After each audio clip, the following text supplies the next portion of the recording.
Hello, ഈ സെഷനിലേക്ക് സ്വാഗതം. ഈ സെഷനിൽ LED, LCD ടിവികളുടെ കമ്പോണന്റുകൾ തിരിച്ചറിയുന്നതിനും അവ എങ്ങനെ സുരക്ഷിതമായി ഡിസ്മാൻഡിൽ ചെയ്യാമെന്ന് മനസ്സിലാക്കുന്നതിനുമുള്ള വിശദമായ ഗൈഡ് ഞങ്ങൾ നൽകും. ഈ ആധുനിക ടെലിവിഷനുകളുടെ ഘടനയും ഡിസൈനും മനസ്സിലാക്കാനുള്ള ഈ നാവിഗേഷനിൽ ഞങ്ങളോടൊപ്പം ചേരൂ. ലക്ഷ്യങ്ങൾ. ഈ സെഷന്റെ അവസാനം നിങ്ങൾക്ക് സാധ്യമാകുന്നവ: ഒരു LCD അല്ലെങ്കിൽ LED ടിവിയുടെ ഇൻഡിക്കേറ്ററുകളും കൺട്രോളുകളും തിരിച്ചറിയുക. LCD അല്ലെങ്കിൽ LED ടിവിയുടെ പിൻ പാനൽ കവർ നീക്കം ചെയ്യുക. ആന്തരിക സെഷനുകൾ തിരിച്ചറിയുക. തകരാറുകൾ കണ്ടെത്തിയതിനു ശേഷം ടിവി പരിശോധിക്കുക. ആദ്യം LCD LED ടിവികൾ എന്തെന്ന് പരിശോധിക്കാം. LCD LED ടിവികൾ സമാനമായി തോന്നിയേക്കാം, എന്നാൽ അവയുടെ പ്രധാന വ്യത്യാസങ്ങൾ ബാക്ക്ലൈറ്റിംഗ് ടെക്നോളജിയിലും പാനൽ കനത്തിലുമാണ്. LCD ടിവികൾ ഫ്ലൂറസെന്റ് ലാമ്പുകൾ ഉപയോഗിക്കുകയും കട്ടികൂടിയ പാനലുകൾ ഉപയോഗിക്കുകയും ചെയ്യുമ്പോൾ LED ടിവികൾ ഊർജ്ജ കാര്യക്ഷമമായ ലൈറ്റ് എമിറ്റിംഗ് ഡയോഡുകൾ ഉപയോഗിക്കുന്നു. വ്യത്യാസങ്ങളുണ്ടെങ്കിലും രണ്ട് തരത്തിലുള്ള ടെലിവിഷനുകളിലും മിക്ക കോമ്പോണന്റുകളും ഒരേപോലെ തന്നെ തുടരുന്നു എന്നത് ശ്രദ്ധിക്കേണ്ടതാണ്. അടുത്തതായി LCD, LED ടിവി എന്നിവയുടെ ഇൻഡിക്കേറ്ററുകളും കൺട്രോളുകളും നോക്കാം. ഒരു LCD, LED ടിവിയുടെ മുൻ പാനൽ ഇൻഡിക്കേറ്ററുകളും കൺട്രോളുകളും: power button, input button, home button, OK button, program button, volume control button. വരൂ, ഇനി നമുക്ക് ഇൻഡിക്കേറ്ററുകളുടെയും കൺട്രോളുകളുടെയും ഒരു സംക്ഷിപ്ത രൂപം നോക്കാം. Power button. LED അല്ലെങ്കിൽ LCD ടിവി ഓണാക്കാനോ ഓഫാക്കാനോ ഈ ബട്ടൺ ഉപയോഗിക്കുന്നു. Input button.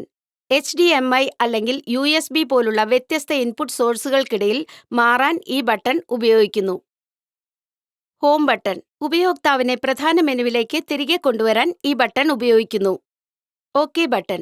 സെലക്ഷനുകൾ സ്ഥിരീകരിക്കുന്നതിന് OK ബട്ടൺ ഉപയോഗിക്കുന്നു. Programme button. വ്യത്യസ്ത ചാനലുകളിലൂടെയോ പ്രോഗ്രാമുകളിലൂടെയോ നാവിഗേറ്റ് ചെയ്യാൻ പ്രോഗ്രാം ബട്ടൺ ഉപയോഗിക്കുന്നു. Volume control button. Volume control button sound level adjust ചെയ്യുവാൻ ഉപയോഗിക്കുന്നു. അടുത്തതായി ടിവിയിലെ വ്യത്യസ്ത ഇൻപുട്ട്, ഔട്ട്പുട്ട്, ഓഡിയോ, വീഡിയോ കണക്ടറുകൾ എന്നിവ നോക്കാം. ഇതിൽ ഉൾപ്പെടുന്നവ: HDMI അല്ലെങ്കിൽ high definition multimedia interface, USB അല്ലെങ്കിൽ യൂണിവേഴ്സൽ സീരിയൽ ബസ്, AV അല്ലെങ്കിൽ ഓഡിയോയും വീഡിയോയും, RF അല്ലെങ്കിൽ radio frequency, component video, optical audio, VGA അല്ലെങ്കിൽ video graphics array, program, headphone jack. ഇവ ഓരോന്നും നമുക്ക് ചുരുക്കമായി നോക്കാം. HDMI അല്ലെങ്കിൽ high definition multimedia interface. HDMI cable ഉപയോഗിച്ച് ഹൈ ഡെഫിനിഷൻ ഓഡിയോ, വീഡിയോ സിഗ്നലുകൾ അനുവദിക്കുന്നു. USB അല്ലെങ്കിൽ യൂണിവേഴ്സൽ സീരിയൽ ബസ്. USB ബാഹ്യ സംഭരണ ഉപകരണങ്ങളുമായി കണക്ടിവിറ്റി പ്രവർത്തനക്ഷമമാക്കുന്നു. AV അല്ലെങ്കിൽ ഓഡിയോയും വീഡിയോയും. DVD പ്ലെയറുകൾ പോലെയുള്ള ലെഗസി ഉപകരണങ്ങളെ RCA കേബിളിലൂടെ 3RCA, 3RCA ബന്ധിപ്പിക്കാൻ ഇത് ഉപയോഗിക്കുന്നു. RF അല്ലെങ്കിൽ റേഡിയോ ഫ്രീക്വൻസി. ടിവിയിലേക്ക് കേബിൾ അല്ലെങ്കിൽ ആന്റിന സിഗ്നലുകൾ ബന്ധിപ്പിക്കാൻ ഇത് ഉപയോഗിക്കുന്നു. Component video. ഉയർന്ന നിലവാരമുള്ള അനലോഗ് വീഡിയോ സിഗ്നലുകൾ കൈമാറാൻ ഈ കണക്ടറുകൾ ഉപയോഗിക്കുന്നു, സാധാരണയായി YPBPR അല്ലെങ്കിൽ YCBCR സിഗ്നലുകളുടെ രൂപത്തിൽ.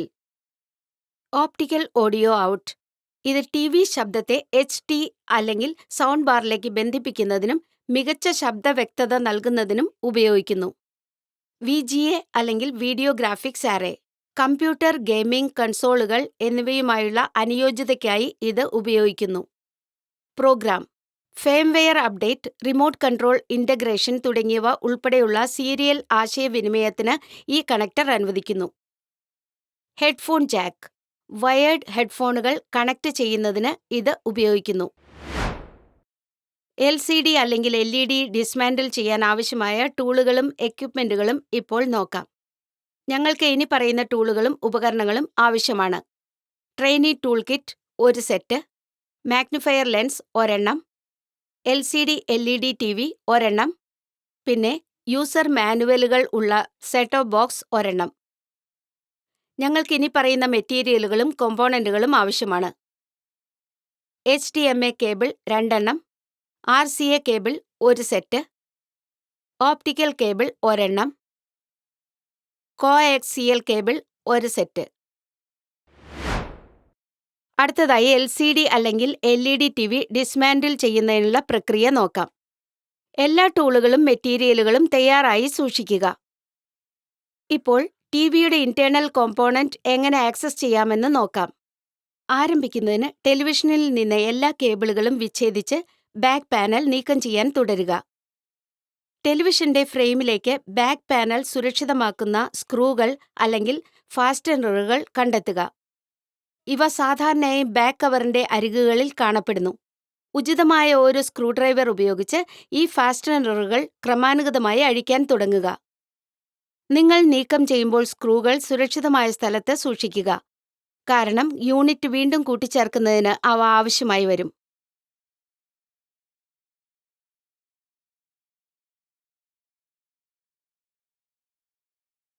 ഇത് നിരീക്ഷിക്കുന്നതിനായി ടിവിയുടെ ആന്തരിക ഘടകങ്ങൾ തുറന്നുകാട്ടാൻ കവർ ശ്രദ്ധാപൂർവം ഉയർത്തുക. ഒരു സുരക്ഷാ നുറുങ്ങിത: ഏതെങ്കിലും ആന്തരിക ഘടകങ്ങളോ കേസിംഗിനോ ഇടപാടുകൾ സംഭവിക്കാതിരുന്നാൽ ഇത് സൗമ്യമായി ചെയ്യുന്നതാണ് അഭികാമ്യം. സ്ക്രൂകൾ അഴിച്ചുകൊണ്ട് ടീകോൺ ബോർഡിൽ നിന്ന് പ്രൊട്ടക്റ്റീവ് കവർ നീക്കം ചെയ്യുക. ബാക്ക് പാനൽ കവർ നീക്കം ചെയ്തു കഴിഞ്ഞാൽ power supply unit, main board, display panel എന്നിവയുൾപ്പെടെ ടിവിയുടെ ഇന്റേണൽ സെക്ഷനുകളിലേക്ക് ആക്സസ് ലഭിക്കും.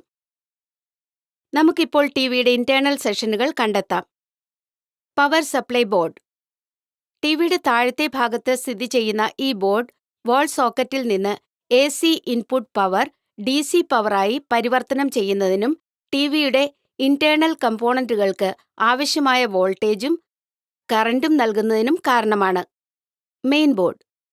സാധാരണയായി ടിവിയുടെ മധ്യഭാഗത്തായി കാണപ്പെടുന്ന പ്രധാന ബോർഡ് മദർ ബോർഡ് എന്നും അറിയപ്പെടുന്നു. ഇത് ടെലിവിഷന്റെ സെൻട്രൽ പ്രോസസ്സിംഗ് യൂണിറ്റാണ്.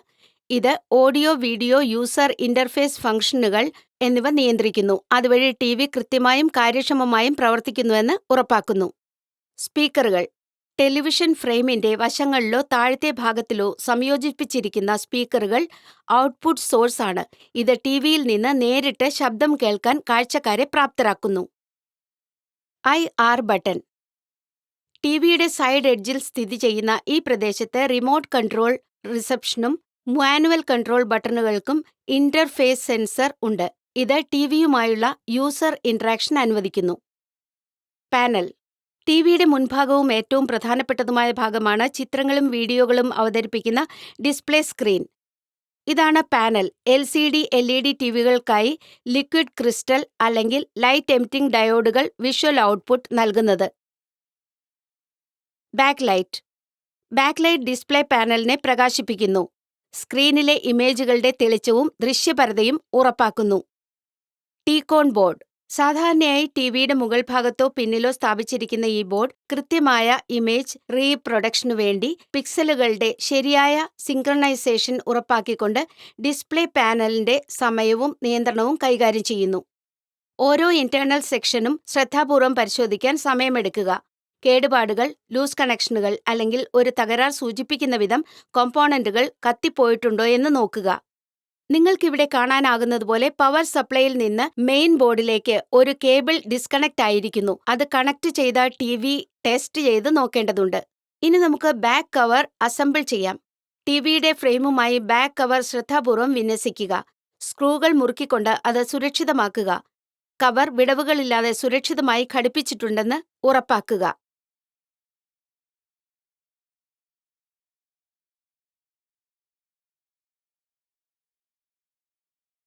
AC സോക്കറ്റിലേക്ക് ടെലിവിഷൻ പ്ലഗ് ചെയ്യുക. റിമോട്ട് ഉപയോഗിച്ച് ടിവി സ്വിച്ച് ഓൺ ചെയ്യുക. എല്ലാ കണക്ഷനുകളും സുരക്ഷിതമാണോ എന്നും ഡിവൈസുകൾക്ക് പവർ ലഭിക്കുന്നുണ്ടോ എന്നും പരിശോധിക്കുക. ഇവിടെ ഈ സെഷൻ അവസാനിക്കുന്നു. ഈ സെഷനിൽ നമ്മൾ പഠിച്ചത് ഒരു LCD അല്ലെങ്കിൽ LED ടിവിയുടെ ഇൻഡിക്കേറ്ററുകളും കൺട്രോളുകളും തിരിച്ചറിയാൻ, LCD അല്ലെങ്കിൽ LED ടിവിയുടെ പിൻ പാനൽ കവർ നീക്കം ചെയ്യാൻ, ആന്തരിക സെക്ഷനുകൾ തിരിച്ചറിയുക, തകരാറുകൾ കണ്ടെത്തിയതിനു ശേഷം ടിവി പരിശോധിക്കാൻ. ഈ വീഡിയോ ശ്രദ്ധിച്ചതിന് നന്ദി. അടുത്ത സെഷനിൽ വീണ്ടും കാണാം.